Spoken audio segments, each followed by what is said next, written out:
Last time on Rocket Knight Adventures, our hero Sparkster was thrown to the wind in an attempt to chase Axel Gear. Where could he have ended up? He has in fact ended up in another river. And right off the bat we have a mini-boss. I really like that. It also keeps this stage's theme, which is nice because this is a really good song and it fits this battle. Anyway, remember what I was saying about those invincibility frames? That comes in really useful here. As you've probably noticed by now, I keep phasing through his right arm. And trust me, that's gonna help a lot in this fight. If you don't know about the invincibility frames, you're probably gonna get hit a lot. But if you do, basically you're just going to want to rocket into him, then keep charging while keeping to the bottom of the screen, and once you're all charged up, go in for another attack. It's a pretty easy battle overall, again, provided you understand the mechanics of the game.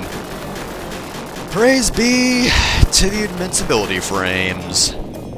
And with him out of the way, we don't have too difficult a section. These guys have a spread shot, but for some reason you can destroy their energy shots? I don't know why, that doesn't seem like a thing you should do, but you can, so I will. And he gets some bananas back there, just in case he needs some full health. I don't. Ooh, that was a close call with that bat there. Don't know why these crystals are here, I mean, I don't really need points and I don't really need guidance, I know where to go. Oh, this is actually a pretty neat gimmick. If you stand on the platform, you'll actually be transported to the background, which is pretty cool. You get to go behind the waterfall. It's a pretty neat effect, it doesn't do too much, but it does allow us to skip over these little obstacles here. Definitely don't want to hit those. And already we have another mini-boss. This guy can actually be a bit difficult because he's just so erratic.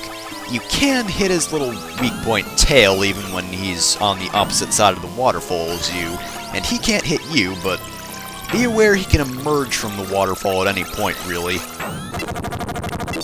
Thankfully he doesn't have too much health, so he died quickly, but yeah, that boss does tend to give me trouble.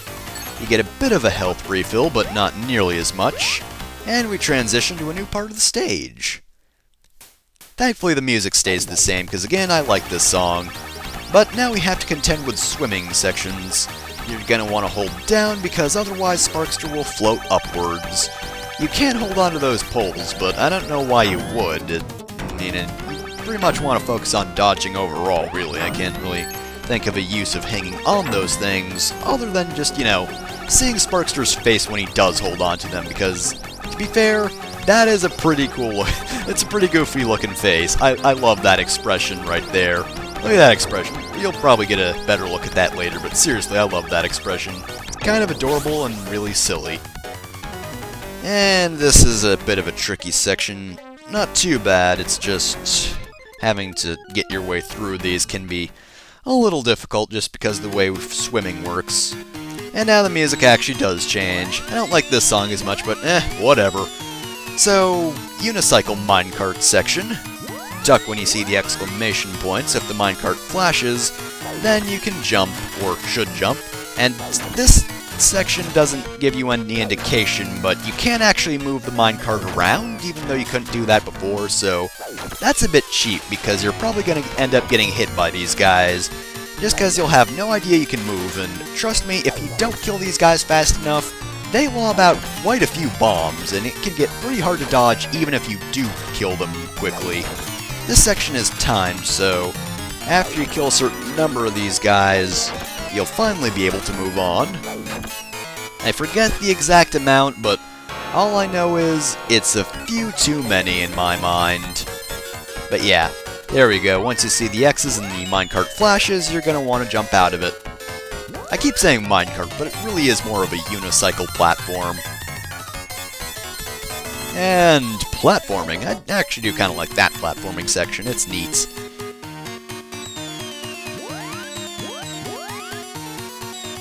So this section is much easier than the other minecart section with these guys, because these guys pretty much just throw the bombs straight down, and you actually get a chance to react to these guys, and you'll see them coming, and you already know that you can move the minecart around, so this is less cheap.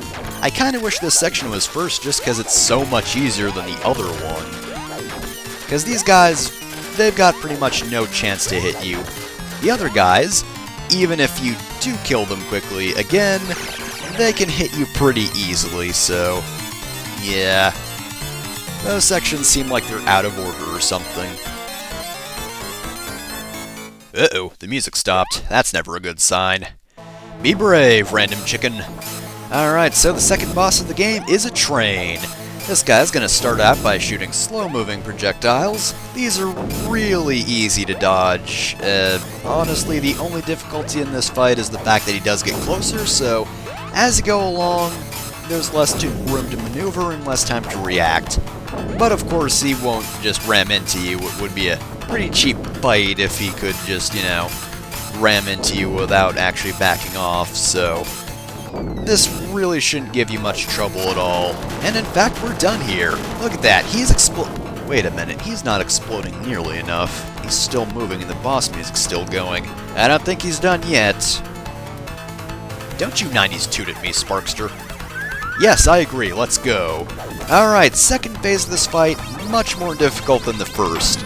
These hands move pretty erratically, making them really hard to dodge, and unfortunately, invincibility frames aren't going to help you too much here, because you can invincibility frame yourself, but you'll still fall into his hand at times.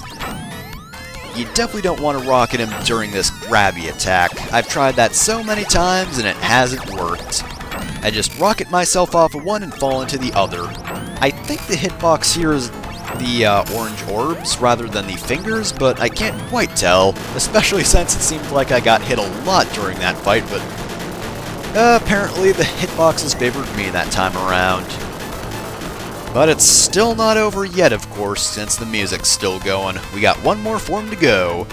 This time around, he's going to be shooting bouncing projectiles at us. These are still pretty slow moving, so this is a much easier phase. In fact, I think even the mini-boss, the first mini-boss of this game, actually had harder bouncing projectiles to dodge than this guy. Again, the only difficulty here is the fact that he's backing into you, so you get less room to maneuver each time. But we're done here. We launched that train into the air. We fucking lobbed that thing. We killed it so hard. And yep, that's the end of Stage 2. Look at that. Sparkster laments his fate. Look at him. He is clearly pondering life and the meaning of it. What is the meaning of any of this? Sparkster thinks to himself. Or maybe he's just in a mid-blink, I don't know.